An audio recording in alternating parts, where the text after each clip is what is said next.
इस वक्त हमारे साथ बातचीत के लिए उत्तर प्रदेश सरकार में मंत्री दिनेश प्रताप सिंह मौजूद है। सर, संघ प्रमुख मोहन भागवत ने एक बयान दिया और कहा कि संघ शाखा में सबकी एंट्री हो सकती है, दरवाजा खुला हुआ है, लेकिन भारत माता की जय और भगवा ध्वज का सम्मान करना होगा। किस तरह से इस बयान को आप देख रहे हैं?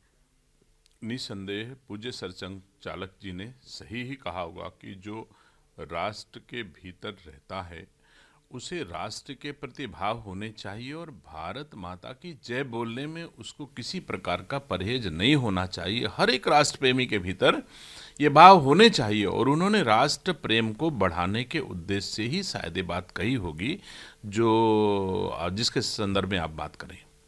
तो आपको लगता है कि भारत माता की जय बोलने में किसी को आपत्ति नहीं होनी चाहिए?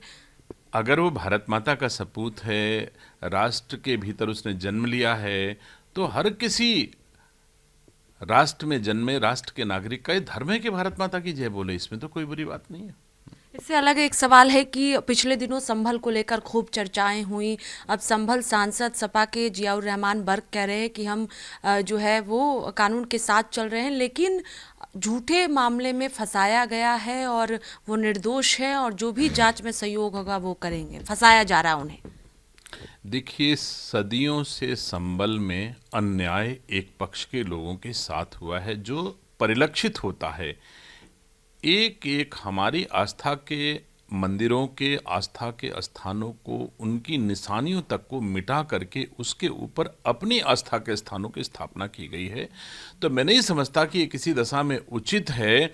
और फिर भी ये कहें कि मैं कानून के साथ चल रहा हूँ, मुझे नहीं लगता कि एक बार उकसा करके झगड़ा कराएंगे, हिंदू मुस्लिम करा देंगे, एक दूसरे को लड़ा देंगे, उसके बाद में जब कानून अपना सिकंजा, कानून के सिकंजे के भीतर फंसते अपने को देखते हैं तो कहते हैं मैं कानून के साथ चलता हूँ। ये तो कानून बताएगा, एजेंसी बताए कि आप कानून के साथ हैं या कानून के खिलाफ है। कानून के खिलाफ होंगे तो कार्रवाई होंगी, कानून के साथ होंगे तो कानून संरक्षण देगा। तो इसमें मैं नहीं समझता कि कहने से कुछ होगा। अब तो जो कुछ है वो जांच एजेंसियां और इन्फोर्समेंट की जो हमारी एजेंसियां हैं वो अपनी कार्रवाई करेंगी।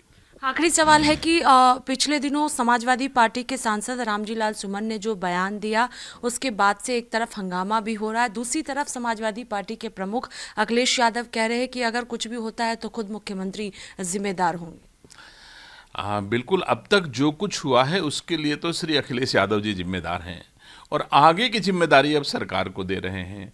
आग लगा करके फिर उसके बाद अब कहते हैं आग बुझाने की जिम्मेदारी उत्तर प्रदेश सरकार की है। ये बात तो सही है, सरकार अपना काम करेगी और किसी दशा में आग लगने भी नहीं देगी, लेकिन आग लगाने का काम जिसने किया है उसको कानून के दायरे में दंड जरूर हमारी सरकार देंगी, हमारे सिस्टम जरूर देंगी, इतना मैं उम्मीद करता हूँ। बहुत शुक्रिया बातचीत के लिए। कैमरा पर्सन सचिन के साथ स्वाति पाठक, भारत समाचार, दिल्ली।